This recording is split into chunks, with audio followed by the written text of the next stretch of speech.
Sveiki, sveiki, fantastikos mėgėjai. Ir, šiandien buvo tikrai tokia sudėtinga diena tiems, kurie domisi kosmosu. Nes šiandien iš tikrųjų turėjome tokią unikalią ir daug adrenalino suteikusią galimybę stebėti, kaip kyla į kosmosą kol kas didžiausia sukurta kosminė mašina. Tai SpaceX erdvėlaivis Starship ir sunkioji raketa, pirmoji pakopa Super Heavy. Tai tiem turbūt sutiks visi, kad tai buvo fantastiškas startas, daug netikėtumų pateikęs startas, atidėtas startas, puikus skrydis, puikios 4 minutės skrydžio ir puikus sprogimas, užbaigęs visą šitą šios dienos nuotykį. Bet iš tikrųjų mes šiandien kalbėsime ne apie SpaceX ir jo nuotykius, bet kalbėsime apie tai, kas su juo glaudžiai susiję. Nes ši raketa ir šis erdvėlaivis, pagal tai, ką pasako bent jau patys SpaceX komandos nariai, bus naudojamas tam, kad žmogus pasiektų Marsą. Pasiektų Marsą, įsikurtų tenai, ir bandytų gyventi. Ir šiandien apie tai pasakos ne apie SpaceX, bet apie gyvenimą Marse. Žmogus, kuris yra pabuvojęs Marso bazėje. Ne pačiame Marse, bet Marso bazėje, kuri buvo simuliuojama Jungtinėse Amerikos valstijose, Jutos valstijos, kiek suprantu, dykumose. Ir tas žmogus tai yra Kauno technikos universiteto mokslo darbuotoja, socialinių mokslų daktarė Inga Popovaitė. Labadiena, Inga. Sveiki, labas vakaras. Labai ačiū, kad prisijungėte ir tikiuosi tikrai šiandien išgirsime fantastiškų dalykų. Bet norėčiau pradėti iš tikrųjų nuo to, apie ką aš klausinėjau visų pašnekovų. Koks jūsų pačios santykis yra su fantastika? Tikrai labai teigiamas, galiu tą pasakyti. Tai visų pirma, aš tikriausiai esu dar viena iš tos kartos, kur užaugo su Žiedų valdovu ir perskaitė, nežinau, milijoną kartų. O daugiau iš tos mokslinės fantastikos, tai irgi yra labai daug knygų, kurios galbūt mane pastūmėjo šituo keliu, kurio aš dabar einu. Tai, tarkime, iš knygų, kurios, kaip tik dabar pagalvoju, kokios knygos man didžiausią įspūdį padarė iš tos mokslinės fantastikos, tai tarkime, Neil Stephenson Seven Eves, jeigu tokia tikrai ilga knyga, tokia visa didžiulė space opera tipo knyga, tai jinai mane netgi ir pastūmėjo eiti tuo tyrimų keliu, kuriuo aš einu, nes viena iš pagrindinių herojų pirmoje dalyje, kuri gavo vietą išsigelbėjimo kosmoso kaip stotyje, spoiler alert, tiem, kurie neskaitė, jinai buvo psichologė. Ir jinai dėl to gavo tą vietą, nes jinai buvo žmogus, kuris tyrinėjo būtent kitų žmonių elgseną.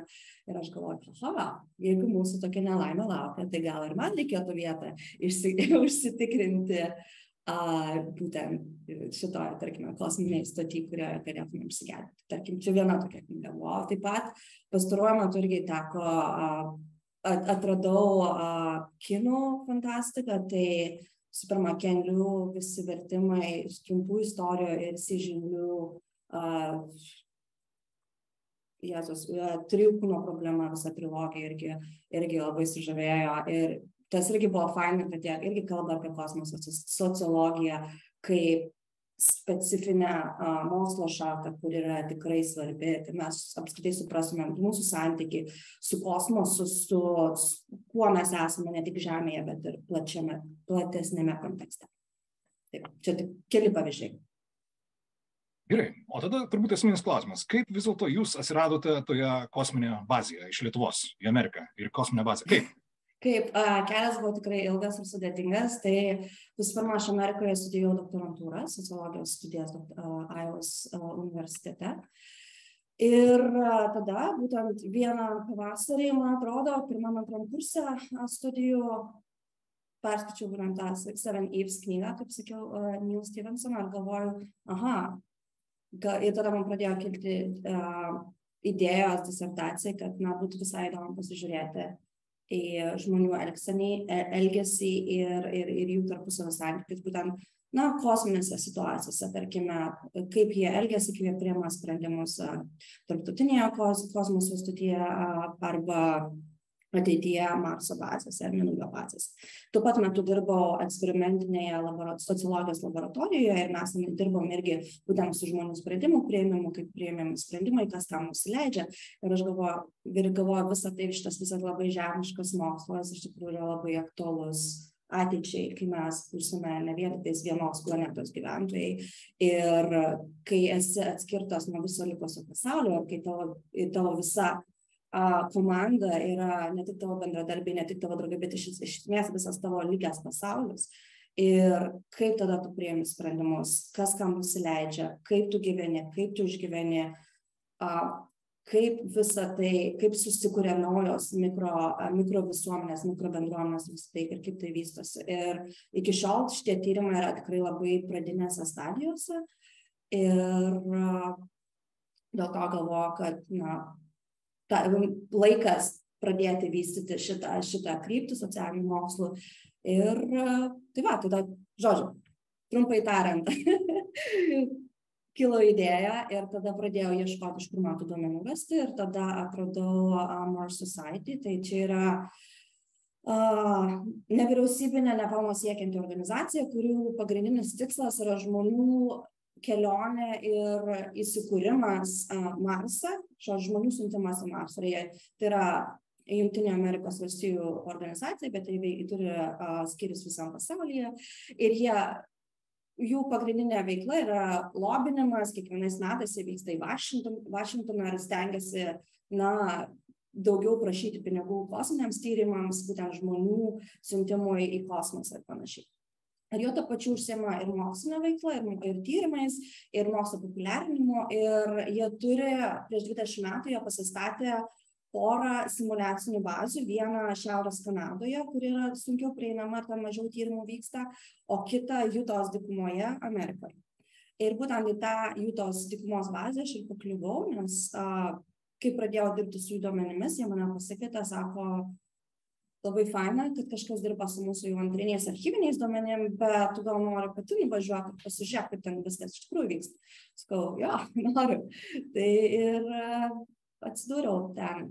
Bet vėlgi viskas buvo atidėta kelis metus, nes COVID prasidėjo ir iš tikrųjų buvo ganėtinai ironiška, kad mes visi, mano visa įgula iš skirtingų pasaulio valstybių, turėjo izoliuotis namuose vietoj to, kad keliautų ir izoliuotumėmės visi kartu kažkur dykumo. Tai iš tos pusės buvo ganėtinai ironiška situacija, kad izoliacija sutrukdė studijuoti izoliaciją. Bet galų gale tai pavyko ir nutikau tenais. Tada turbūt visus labiausiai dominantis klausimas. Tai kaip atrodo ta Marso bazė? Gerai, aš dabar, jeigu norit, aš galiu pasidalinti savo ekranu. Aš turiu kelias nuotraukas, aš galiu tiesiog parodyti, bus lengviau, nes sako, vienas paveikslėlis yra 100 žodžių. Tai, kad žodžių pataupytumėm, aš pasidalinsiu, jeigu gausiu leidimą pasidalinti. Bet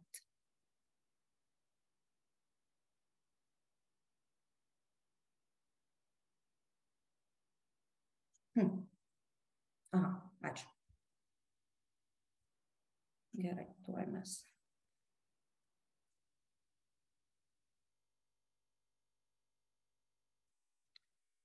Gerai, man dabar neišeis pasidalinti, nes Linuxo Zoomas man neduoda dalinimosi. Taigi reikės man visą tai papasakoti. Atsiprašau dar kartą, bet paskui galėsim nusiųsti nuorodas į jų internetinę svetainę ir ten bus tikrai labai daug nuotraukų. Bet, taigi, kaip visą tai atrodo, tai iš tikrųjų tai yra dykuma, tai vieta, kurioje šita bazė yra pastatyta, yra analoginis Marso atitikmuo, tai reiškia geologinis Marso atitikmuo, reiškia, kad uolijimas randamos toje vietoje dykumoje yra panašios į tas, bent jau ką žinome į tas, kokios dengia didžiąją dalį Marso paviršiaus, tai irgi tas raudonas, daug anglies ir panašiai, ne anglies, geležies, atsiprašau. Uolienos, bet visą tai buvo paaiškėjo vėliau, kai buvo pradėti tyrimai daryti lauko, kai pasirodė, kad toks nuostabus sutapimas, kad tokia bazė buvo pastatyta Žemės vietoje, kurio iš tikrųjų atitinka Mars. Ir bazę sudaro keli pastatai, tai visų pirma yra vienas gyvenamasis hebas, kur yra gyvenamosios patalpos, laikomi visi simuliuojami kostiumai, skafandrai ir panašiai. Tada tokiais dengtais koridoriais yra sujungti kiti pastatai, tai yra pora observatorijų, yra mokslo laboratorija, tada yra ta inžinerinė laboratorija ir dar yra greenhouse arba šiltnamis. Tai žodžiu, yra tokia nedidelė, iš esmės tokia bazė, kurios tikslas yra simuliuoti gyvenimą Marse nusileidus jau ir panaudojusi visą tai iš raketos. Iš tikrųjų, idėja tokia, kad visą tą bazę būtų galima sukonstruoti iš tos raketos, su kuria tu atskrendi į Marsą. Ir tos, tarkim, gyvenamųjų patalpų yra diametras, yra 8 metrai, tai tarkime, palyginus SpaceX'o Starshipas yra 9 metrų diametras. Tai iš esmės, tai kai buvo konstruojama šitą bazę, 2000 metais buvo toks ir planas, buvo galvojama, kad jeigu žmonės kada nuvyks į Marsą, tai jie gal savo IKEA'os visos nesiveš su savim, bet turės naudoti tai, ką turi, ir ką jie turi, tai yra tas laivas, su kuriuo jie atvyko, ir kaip tai visą tai sumontuoti, permontuoti į gyvenamąsias patalpas. Tai va, kas čia dar? Pačioj bazėje labai yra mažai individualios vietos, labai mažai privačios erdvės. Kiekvienas turėjome savo kambarėlius, bet jie buvo tikrai mažutukai. Vos įsivaizduokite lovą tik tai, stalas, bet vietos daug daiktų susidėti net nebūtų tilpę. Ir, tarkim, praeiti normaliai irgi ten turi pasisukus eiti, nes, dydis, kaip grabelis, toks nedidelis. Bet vis tiek ir kažkokia privati erdvė. Nors sienos popierinės, ne popierinės, bet daugiau tokios geležinės, skardinės, tai kad žmogus, jeigu kai pirmas žmogus iš komandos atsikelia, tai visi kiti irgi atsikels, nes, viskas girdisi. Tai iš esmės to kažkokio privatumo kaip ir nelieka. Ir turi vienas kitą gerbti ir kad ir duoti vienas kitam tos privačios erdvės ir atsitraukti ir panašiai. Kas dar? Kadangi Marse visi ištekliai būtų labai riboti, tai bandėme tą daryti panašiai ir Jutoje. Aišku, ten deguonies turėjome pakankamai, bet vanduo buvo vienas iš tų resursų, kuris buvo labai labai ribotas ir labai labai trūkumas. Dėl 2 priežasčių. Visų pirma, Marsą tai būtų labai, vėlgi, reikėtų jį taupyti ir Marsą, o antra priežastis tai, kad ta pati simuliacinė bazė yra Jutos dykumoje ir artimiausias miestelis už 15 ir 20 km ir visą vandenį reikia vežti cisternas. Tai ar taip, negali praustis po dušu 10 minučių ir kiekvieną dieną, nežinau,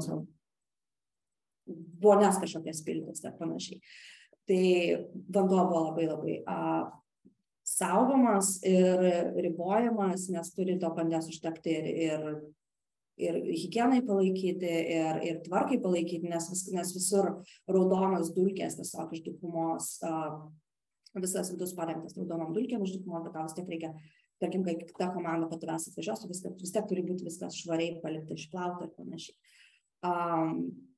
Tai vanduo, internetas irgi buvo ribojamas, nes satelitinis ryšys ir buvo ribotas duomenų kiekis ir interneto pagrindinė užduotis buvo, tiesiog mūsų užduotis naudojant internetą buvo bendrauti su misijos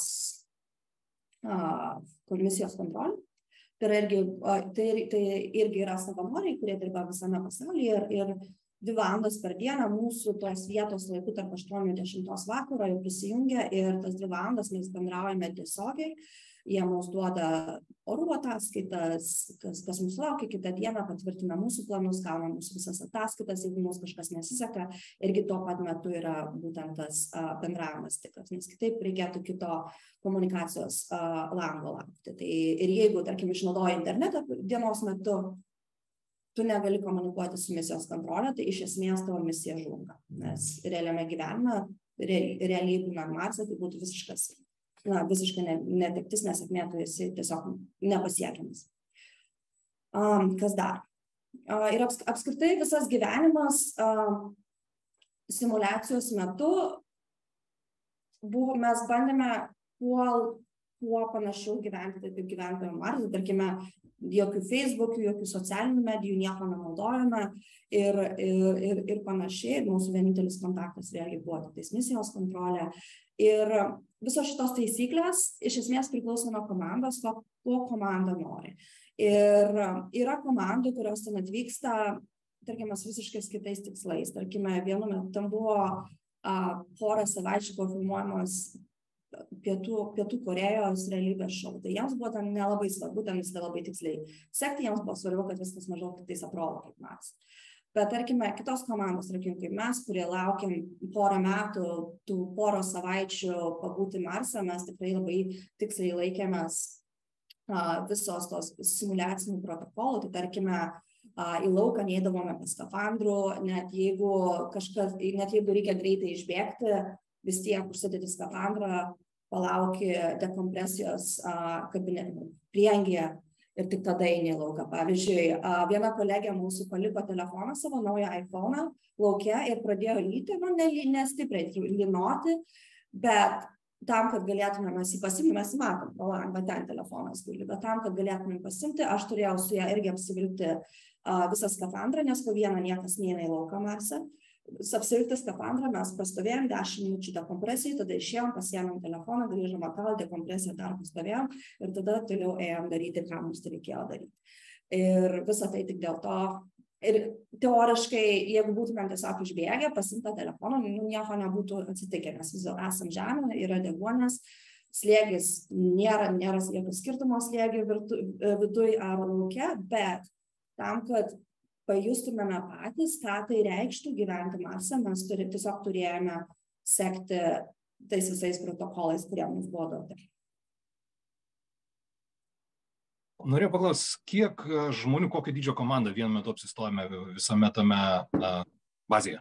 Taip, komandos dydis paprastai yra apie 6 žmonės. Ir taigi vėlgi tai buvo sukurta vėlgi 2000 metais, kai vis šita programa startavo, tai buvo galvojama, kad tai būtų idealiausias komandos dydis, tarkim, tolimesniems skrydžiams. Iki šiol yra galvojama, kad maždaug to 5 iki 7 žmonių, tai yra kažkas realaus siųsti į Marsą dėl resursų, dėl to, kad užtektinai yra, kaip pasakyti, pavadavimo vieno kito, kad tarkim, vieno komandos nario netekus, kitas ar kita gali žengti į jo vietą ir užimti jo pareigas.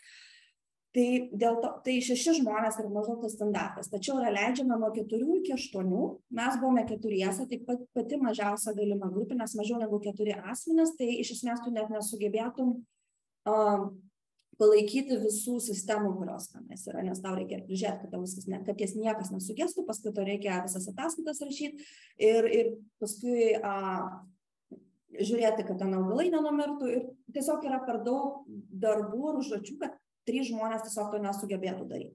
Tai 4 yra tas minimumas, kuris yra leidžiamas, bet iki 8. Jau 8 tai jau ten būtų tikrai susigrūdę.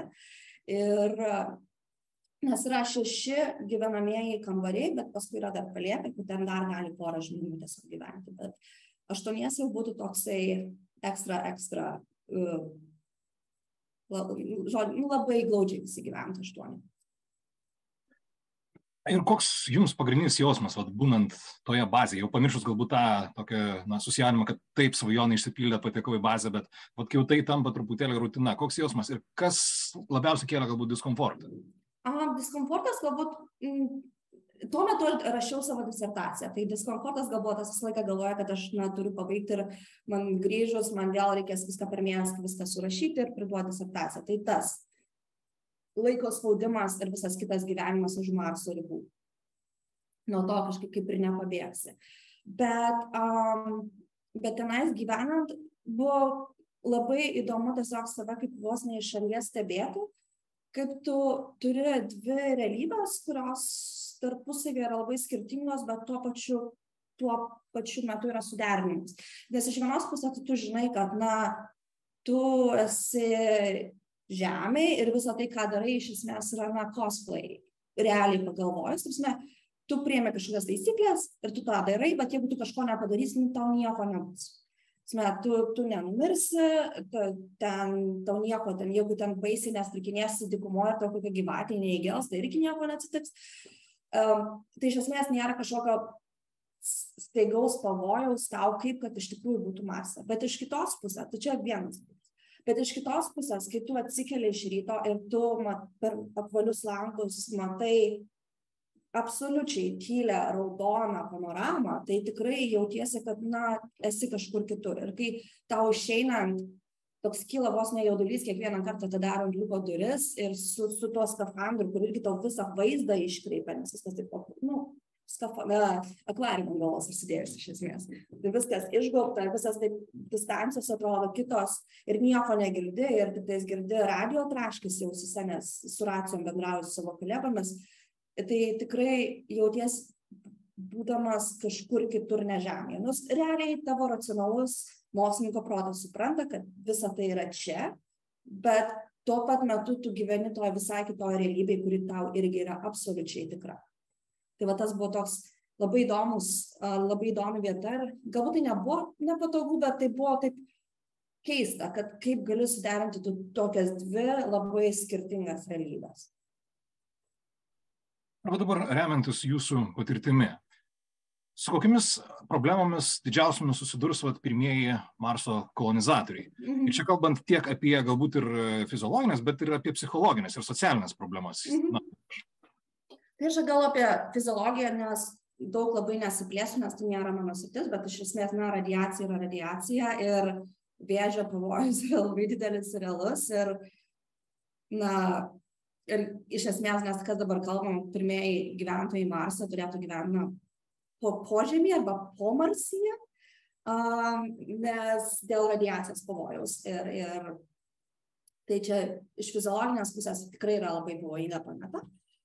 O iš psichologinės ir socialinės pusės tai irgi žmonės apskritai ilgose kosminėse kelionėse arba kosmoso tyrinėjimuose yra silpnoji grandis, nes tu raketas gali testuoti, protestuoti ir kada nors jos pradės skristi taip, kaip reikia, nebesusprogs po 4 minučių. Bet su žmonių komandom tu niekada negali žinoti, nes tarkime gali komanda gali treniruotis kartu ilgai, viskas gali būti gerai, bet po to, kai jie nebematys nieko kito, tik tais vienas kitą 3 metus, išprotėt gali. Ir tai kalbame nebūtinai išprotėt, bet mes galime kalbėti apie emocinės sveikatos visišką žlugimą, psichinės sveikatos ir stresinės situacijos, ir ką tai daro tavo kūnui ir plus sprendimų priėmimui, kognityviniam funkcijoms ir panašiai. Tai kitas dalykas, vėlgi iš psichologinės pusės kalbant, išorinių stimulų,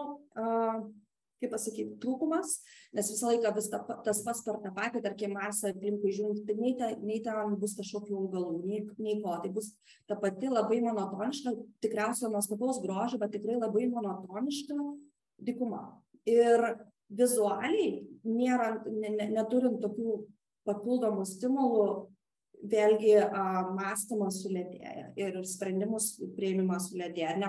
Ir tarkim, netgi labiau žmogiškai kalbant, gali prasidėti, ką daryti, nes nuobodulys iš tikrųjų tai yra vienas iš tų dalykų, kuris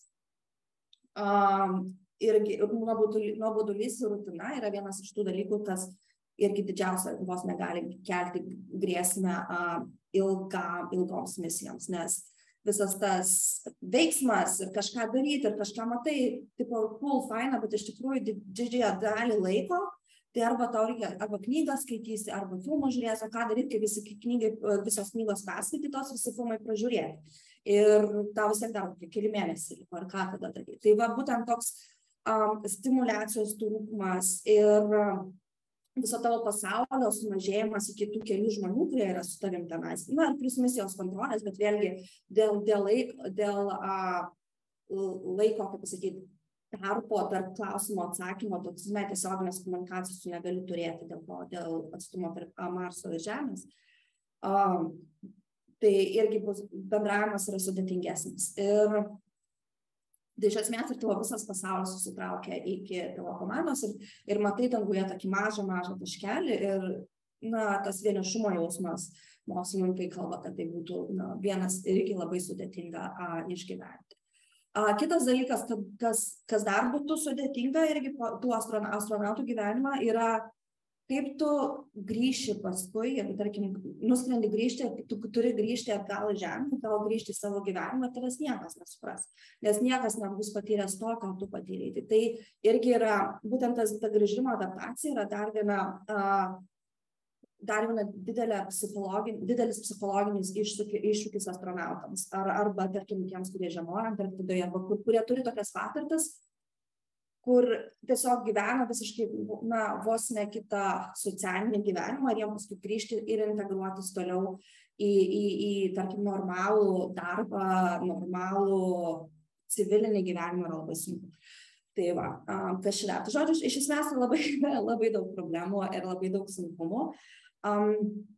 Kitas dalykas, apskritai sugyvenimas su žmonėmis. Dabar neseniai pradėjo NASO's ir apskritai JAV psichologai, kurie daugiausiai tyria komandas astronautų, nes labiausiai yra pažengę šitoje srityje. Jie, tarkime, kai prasidėjo visa kosmoso psichologija, aš net nekalbu sociologija, bet psichologija, visą tai prasidėjo prieš kelis dešimtmečius ir buvo tiesiog žiūrima į labai tokį instrumentinį komandų vaidmenį. Kaip yra vykdomos užduotis, ar viskas suplanuojama, kas suplanuota, kas ar padaroma, kaip individai tai padaro, kokios jų savybės jam padeda ir taip toliau. Viskas buvo koncentruojamas į darbo, būtent į darbą. Bet dabar paskutinio dešimtmetį arba net mažiau, paskutiniais keliais metais yra posūkis ir daugiau matomas astronautas ir jų komandos ne tik tais kaip darbuotojai, bet kaip žmonės, kurie turi tuo pat metu ir gyventi ir sugyventi vieni su kitais. Tai tarkime, dabar daugėja tokių tyrimų apie tas minkštasias savybės, arba kaip sako, kokie jūs kambarioko įgūdžiai, kaip sugyventi vieniems su kitiems, kaip padaryti, kad vienas kito tiesiog tokie smulkmenos kaip kramtymas garsus ar dar kažkas, kad tiesiog nenervintų ir kokios savybės žmonėms padeda tokiose situacijose, kad tos kasdienės toks buitekas, kad tavęs neužknistų visiškai, nes tau darbas yra darbas, bet tavo poilsis irgi turi būti svarbus ir tavo poilsis turi būti geras ir kokybiškas ir tu poilsį iš esmės leidi su savo bendradarbiais. Tai visą tai turi būti kažkaip suderinama. Ir plus dabar irgi daugiau dėmesio skiriama ne tik tais profesiniams ryšiams tarp astronautų, bet daugiau ir draugystė, ir romantiniai ryšiai, nes vėlgi NASA pagaliau atmerkė akis, kad jeigu keliausi į Marsą, tai seksas bus. Nes prieš tai idėja buvo tokia, kad astronautai yra profesionalai, sekso kosmose nėra ir nebus, mes apie tą net nežiūrim, nieko negalvojam, nieko netyrinėjam ir visi tyrimai kokie yra arba potencialūs, tai visa yra tik tais apie reprodukciją, apie nėštumą ir panašiai. Bet apie seksą kaip ir, kaip laisvalaikio praleidimo būna, taip pasakius, ne reprodukciniais tikslais, apie tai jokių tyrimų nėra kol kas ir dabar jau, kiek žinau, jau daugiau einama į tą pusę, kai žiūrima į romantinius ryšius, į draugystės ryšius, į būtent tą minkštąją dalį, ne tik tais astronauto kaip darbuotojo, kaip darbininko, darbininkas galbūt blogas žodis, bet astronauto kaip ir žmogaus, kuris gyvena ir turi laisvalaikį, irgi tą pusę žiūri. Tiems, kurie galbūt prisijungė ne nuo pradžios, o tik dabar, priminsiu, kad jūs žiūrite Kavinę fantastišką ir šiandien mūsų viešnia yra Kauno technikos universiteto mokslo darbuotoja, daktarė Inga Popovaitė. Ir mes kalbame apie Marsą. Kalbame todėl, kad Inga yra buvusi simuliacinė Marso bazėje. Ir Inga, klausimas būtų toksai, kai mes dar derinome temą, jūs išreiškite pastabą, kad galbūt nereikėtų šito skrydžio žmonių apgyvenimo Marse vadinti kolonizacija. Kodėl? Gerai. Iš tikrųjų, tai yra debatai vyksta šitą temą jau ganėtinai ir vėlgi ilgai. Dėl žodžių vartojimo ir būtent semantikos kosmoso žmonių tyrinėjimo semantikos, kaip mes apie tai kalbam. Nes labai dažnai vis dar, nors naratyvas keičiasi, bet vis dar yra išlikęs tas 60-ųjų, 70-ųjų kosmoso kaubojaus stilius. Kai viskai buvo kalbama apie kosmosą kaip Final Frontier, paskutinis, žodžiu, laukiniai vakarai, bet, kosmose. Ir visa tai yra susijęs su Amerikos, būtent to tokiu nacionaliniu metu, Manifest Destiny, mūsų yra tikslas, mes esame gimę užkariauti, kolonizuoti, ir tada žmonės pradeda apiplėšti, išprievartauti, pasimti turtus, pasimti tai, kas tau nepriklauso. Ir visą tai, iš esmės, galime ginčytis, kad, Marse nieko nėra, Marsas yra tuščias. Taip, tačiau, kai mes naudojame toją kalbą kaip kolonizacija, settlements ir panašiai, mes iš karto atstumėme žmonės iš kitų pasaulio valstybių, kurios buvo ne kolonialistai, bet kolonizuoti kitų. Ir jiem tiesiog būtent per tokį naratyvą mes parodome, kad, galbūt čia ne jūsų vieta. Ir tada plus kitas dalykas, yra būtent tas kolonizacijos vartojimas, tai vėlgi yra labai sudėtinga surasti kažkokį kitą žodį. Aš, tarkim, dabar stengiuosi daugiau kalbėti ne būtent Marso kolonizavimas, bet Marso pirmo bazės Marse ar apsigyvenimas Marse ar kažkas tokio tokiais neutralesniais terminais. Nes visa tai vyko prieš pačią šito žodžius kaip kolonizacija ar settlements. Kitas buvo žodis, kuris buvo pagaliau pakeistas, tai buvo manned flight. Dabar yra tas vadinasi human flight, nes buvo paaiškina, kai jūs vadinat manned flight, tai negi tik tais vyrai skrydžiuose būna. Ne, tai dėl to dabar human flight yra oficialus terminas ir yra, žodžiu, yra grupė žmonių, kurie irgi tiesiog nori, kad tas kolonizavimas ir settlements ir visą tai, kas atspindi tą vakarų kolonizacinį periodą, kad būtent ta visa retorika galbūt būtų pakeista kita, kuri neatstumia kitų žmonių ir kuri parodo, kad kosmosas turėtų būti visiems, o ne kažkokiems išrinktiesiems daugiausia iš vakarų pasaulio. Kai kalbėjome apie būsimą temą, minėjote, kad Marso šita bazė buvo kažkiek įkvėpta Kim Stanley Robinsono Marso trilogijos. Tai norėjau paklausti, koks realiai tas ryšys su šita trilogija buvo? Taip, tai aš irgi, čia toks vos ne mitas yra, kadangi aš, kaip sakiau, ta visas hebas pastatytas yra tos apskritas ir visi kambariai yra lanku sudėlioti. Tai jeigu atsimenat Red Mars, kai jie statė savo pirmąją bazę ir buvo viena iš inžinierinių idėjų, buvo tokia, kad viskas turėtų būti puslankiu arba ratu, tam, kad nebūtų kažkokios papildomos hierarchijos, kad kažkuris kambarys yra geresnis, kažkokia kajutė geresnė už kitą. Tai būtent toksai išplanavimas, kai yra viskas yra ratu, privačios kajutės ratu ir vidurėje yra ta socialinė erdvė.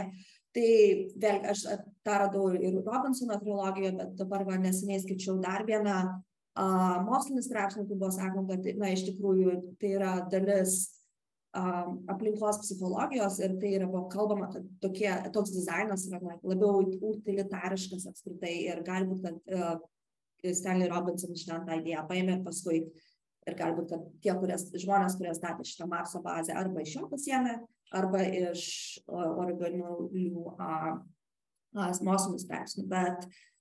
Bet apskritai visa mokslinė fantastika yra labai gyva ir labai dažnai yra tiesiog cituojama Marso bazėje. Tarkime, skaitant ataskaitas komandų, kurios buvo prieš mane ar po manęs, tai labai dažnai tiesiog yra tos nuorodos į tiek Marso trilogiją arba Marsietį, arba dar kokį kitą populiarią mokslinę fantastiką. Tarkime, net ir Marso vėliava, kurią aš čia turiu. Čia yra oficiali Marso vėliava, vėlgi tai yra iš Marso trilogija. Tai mes turime raudoną Marsą, žalią Marsą ir mėlyną Marsą. Tai irgi visą tai iš tos pačios trilogijos atėjo. Kurios mūsų klauso, norėčiau priminti, kad jūs galite ir, sakyčiau, verta pasinaudoti unikalią progą užduoti klausimus žmogui buvusiam Marso bazėje. Primenu, kad galite jūs užduoti tiesioginės transliacijos komentaruose, mes juos stebime ir perduosime Ingai Popovaitei. Aš norėjau jūsų paklausti, o ar jums teko susidurti su kažkokiam kitokiam Marso apgyvendinimo temos medijomis, ten, pavyzdžiui, filmais, serialais arba žaidimais? Filmais ir serialais daugiausia žaidimo aš nežaidžiu. Vienas žaidimas, kurį žaidžiau apie Marso tyrinėjimas, buvo Terraforming Mars. Toks man visai patiko, labai užkabinantis žaidimas mobiliajame telefone, tai tikrai praleidau, nežinau, savaitės tenais per kažkurias kalėdas prieš kelius metus. Tai tas tikrai užkabino. Iš serialų ar filmų neseniai, po vieno iš mūsų pokalbio pažiūrėjau Total Recall, tikrai ganėtinai fainas filmas ir ypač patiko tos scenos su sprogstančiom akidobėm dėl pasikeitusio deguonies kiekio. Tai tas buvo ganėtinai nuostabu, tai matyti Arnoldą, bet kuriuose filmuose yra labai smagu. Tai tas iš tikrųjų man patiko dėl to, kad kalba apie būtent, vėlgi grįžtant prie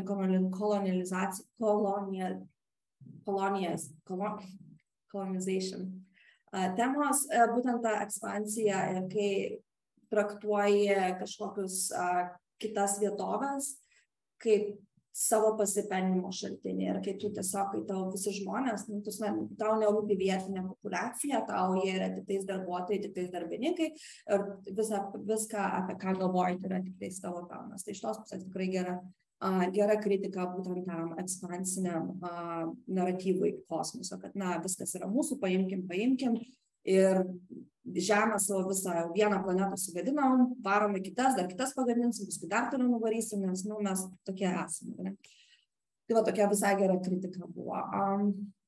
Dėl žaidimų, tai apskritai iš sociologijos pusės yra vienas sociologas JAV, kuris tikina, kad būtent tokie žaidimai yra labai gera, kai kurie žaidimai, ne visi, jis tenais turi atsirinkęs kažkokios tai iš 80-ųjų, 90-ųjų tokius labiau simuliacinius ir real-time players žaidimus, kur žmonės gyvai simuliuoja kažką, tai kaip viena iš būdų iš tikrųjų išbandyti, sužinoti, kaip žmonės galbūt elgtųsi Marse ir kaip jiems tai pavyktų išgyventi. Bet jis pats pripažįsta, kad tokie žaidimai turi labai daug kritikos, nes tu, tarkime, vėlgi, kaip žaidėjim, žaisk ir viskas labai faina ir gali simuliuoti, bet iš tos mokslinės pusės, kokia yra vertė, jau yra, kad tu gali simuliuoti kažkokių žmonių elgesį, bet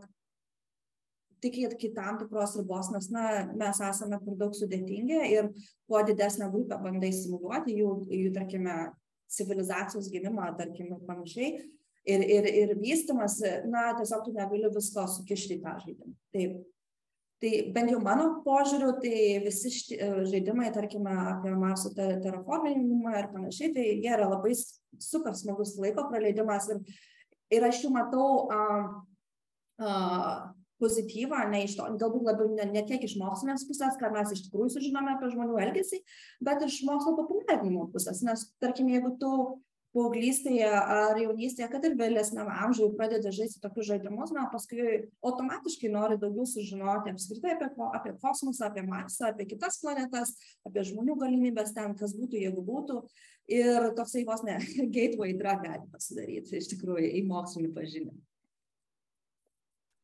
Jūs paminėjote čia tą labai įdomų aspektą, kad dominuoja tas naratyvas, kad mes suvaidiname vieną planetą, skrendame kitur. Ir aišku, to nereikia daryti, bet o kodėl tada dar reikėtų skristi žmogui? Atrodytų, taip, tyrinėti, ar ne? Bet mes tam galime siųsti zondus. Tai kam reikalingi tie human flights, jūsų nuomonė? Tai aš irgi iš tos pusės, aš kaip irgi esu ganėtinai dviejų nuomonių, nes iš vienos pusės robotai yra labai gerai, nes mes pagalime išsiuntėme Jupiterio palydovus ir galim pamiršti kelis metus ten skris savo ir paskui kažką mūsų atsiūs. Tai žymiai mažiau rūpesčių ir panašiai. Bet iš kitos pusės žmogus vis dėlto kol kas, nežinau, aišku, su GPT ir dar čia kažką sunku kalbėti, kaip ten viskas dabar greit keičiasi su AI, bet vis tiek žmogus yra geresnis tyrinėtojas negu robotas, nes tu esi tenais, tu ne tik tais turi, tarkim, robotas turi akis, kažkokius dar jutiklius, bet tu tuo pat metu operuoji 5 pojūčiais ir tu vis tavo smegenys yra geriau gali apdirbti viską tuo pat metu, negu robotas siunčiantis signalus atgal žemė. Tai iš tos pusės tyrinėjimo atžvilgiu, tarkim, duok, juokais tariant, duok Marso tyrinėtojų iš kastuvą, eis tau pasakys žymiai daugiau apie uolienas, kas tenais yra, negu iš tikrųjų, negu koks tam robotukas gręžiantis kelis metrus. Na, iš esmės, palietus, tu gali gauni daugiau informacijos, pasiuntų žmonės. Bet iš kitos pusės, žmonių siuntimas yra žymiai brangesnis, žymiai vojingesnis, tai iš to grynojo mokslo atžvilgių robotai galbūt yra geriau, nes ir visą tai užtrunka ilgiau, bet ne taip pavojinga. Bet iš kitos pusės vėlgi mokslas yra ne vien tik tais mokslui. Ir ką tai reiškia? Tarkime, tam, kad mokslinės programos gautų finansavimą, reiškia, kad turi būti visuomenės susidomėjimas. Ir robotai tik niekada negaus tiek visuomenės susidomėjimo, kiek žmonių skrydis į kosmosą. Nes robotai negali būti herojais, žmonės gali būti herojais. Ir būtent tas žmogiškasis veidas, žmogiškasis vaizdas kosmoso programos irgi yra svarbu, yra labai svarbu ir robotai neturi tokio poveikio. Ir iš tikrųjų, jau artėjant prie pabaigos mūsų numatyto pokalbio, dar primenu, kad lauktume žiūrovo klausimų. Norėčiau paklausti, po savo dabartinės patirties Marso bazėje, jie dabar, tarkim, per artimiausią, nežinau, 10-metį arba pusantro dešimtmečio, ar gal net ir 2 dešimtmečius, gautumėte realų pasiūlymą skristi į Marsą ir tai, galimybė būtų reali, ar pasinaudotumėte tokiu siūlymu? Iš tikrųjų, tai tikriausiai taip, nes būtų kvaila nepasinaudoti. Bet tik tai su keliais keliom sąlygom, kad taip nebūtų skrydis į vieną pusę, nes norėčiau ten ir atgal, ir kad tai nebūtų pats pirmas skrydis, nes patį pirmą skrydį tikrai nesiveržiu, nes po poros dešimtmečių man jau bus, virš 50, tai jau kaip ir nežinau, ne pati jaunystė, tai tegu jaunesni skrenda, kurie ten gali daugiau radiacijos pakelti, nes aš esu mokslininkė, ne nuotykių ieškoti, tiesą pasakius. Ir tai skrisčiau ir jeigu skrydis truktų daugiau negu 4 minutės, kai mes kaip šiandien matėm. Supratau. Ir turbūt vienas esminių klausimų, ką norėčiau užduoti, svarbaus, šiandien aš dar nepaklausiu pokalbėje. Norėtumėt pasakyti, pridėti nuo savęs. Nuo savęs, ką dar pasakyti, kad kosmosas yra faina ir kad ką aš pati išmokau per paskutinius kelius metus, kad kosmosas yra galbūt daugiau negu vien tik tais kosminiai skrydžiai, ar vien tik tais, tarkim, robotų tyrimai, bet kosmosas ir mūsų santykis su kosmosu yra ganėtinai platus. Ir kas mane labai iš tikrųjų žavi, kiek dabar kosmoso agentūros, tiek tarkim ESA, Europos kosmoso agentūra, tiek NASA, kiek dėmesio skiria ne tik tais kitų planetų tyrinėjimo ir atradimams, bet kiek yra dėmesio skiriama būtent klimato kaitos problemų spręsti, būtent naudojant tas kosminės technologijas. Ir kaip mes galime sakyti, kad taip, mes žiūrime į kosmosą, žiūrime, kas yra toliau, kas yra aplink mus, bet vis dėlto mes esame čia ir kur mes esame yra lygiai taip pat svarbu. Ir manau, kad yra viena iš geresnių pamokų, ką išmokome bent jau per pastarąjį dešimtmetį. Taip, mūsų skaitytojų klausimai. Čia kaip paminėta, kad jūs taip gerai pasakojate, kad net nesugalvoja žmonės ką paklausti. Bet keletą klausimų turime. Ir taip, vienas iš jų būtų, jums pačiai buvo sunku gyventi Marso bazėje, tiek psichologiškai, tiek fiziškai? Ne, man nebuvo, nes vėlgi mano simuliacija buvo tik tais porą savaičių ir iš esmės kažką, kad pasidarytų sunkiau, turi praeiti žymiai daugiau laiko, nes porą savaičių gali bet ką iškęsti. Iš tikrųjų, man buvo visai tam faina. net jeigu būtų buvę labai blogai, jeigu net ir būčiau nekentų savo komandos narių, nebūčiau, nežinau, būtų kažkokia neapykanta tarpusavė, tiek 2 savaitės galime viską, galime išgyventi bet ką. Tai dėl to, kad buvo ganėtinai trumpas laiko tarpas, tai tikrai nieko nebuvo sunku. Bet iš kitos pusės, gyvenant ilgiau, būtų įdomu pasižiūrėti, kas būtų pasidarę, tarkim, po kokio mėnesio ar pusantro. Ta mūsų skaitytojas sako, kad žiūrovai ir klausytojai, sako, kad įstrigo popierinės sienos bazėje. Koks tikslas jas tokias daryti, kad visi girdi? Ar kad išmuštų iš vėžių bandymo dalyvius ir išauktų emocinės audros, nepasitenkinimą, susierzinimą? Ar čia todėl tokia, tikra, ar iš tikrųjų tokia pergirdima kosminė bazė būtų statoma? Iš tikrųjų, jo būtų tokia statoma. Iš tikrųjų nežinau, ar būtų tokia statoma, nes kas buvo pastatyta, ten buvo 2000-aisiais, buvo statoma su tokiomis medžiagomis, kokios būtų galima naudoti kosmose. Tai tarkim, nepoprus, ten gal kažkokia fanierą ar kažkas panašaus, bet tarkime, vėlgi transportavimui į Marsą, tai visos medžiagos turės būti lengvos ir kažkokių ten tokių plieninių, tvirtų betoninių sienų tikrai ten nestatysim, nebent po kažkiek laiko, kai jau vietoje pradėsime gaminti kažkokias medžiagas. Ir tada dėl privatumo, tai vėlgi, tai tikrai nebuvo planuojama specialiai, bet manau, kad apskritai buvo gerai, kad yra kažkoks privatumas, nes, tarkime, tarptautinėje kosmoso stotyje to privatumo tikrai labai trūksta ir žmonėms, ypač amerikiečiams, tai yra labai sudėtinga išgyventi. Nes jie yra tiesiog pripratę prie didesnės ir asmeninės erdvės ir daugiau privatumo, negu, tarkime, rusai, kurie yra į tą kosminį stotį. Tai va, bet tas privatumas, vis tiek buvo, vis tiek tu užsidarai duris ir gali tyliai savo sėdėti, bet tu žinai, kad negali kažko apkalbinėti, nes visi tave girdės. Tai to ir nedarai, nes vis tiek triniesi, vis tiek visi aplinkui vienu metu yra. Tai iš tos pusės tiesiog, reikia priprasti prie to. Supratau. Ačiū. Ir kadangi daugiau klausimų neturime, tai tiesiog priminsiu, kad šios dienos kavinėje fantastiškoje dalyvavo Kauno technikos universiteto mokslo bendradarbė, socialinių mokslų daktarė Inga Popovaitė, laidą vedžiau aš, Adomas Rutkauskas. Ir dėkojame, kad žiūrėjote mus ir iki susitikimo kitose kavinėse fantastiškose. Iki, ačiū.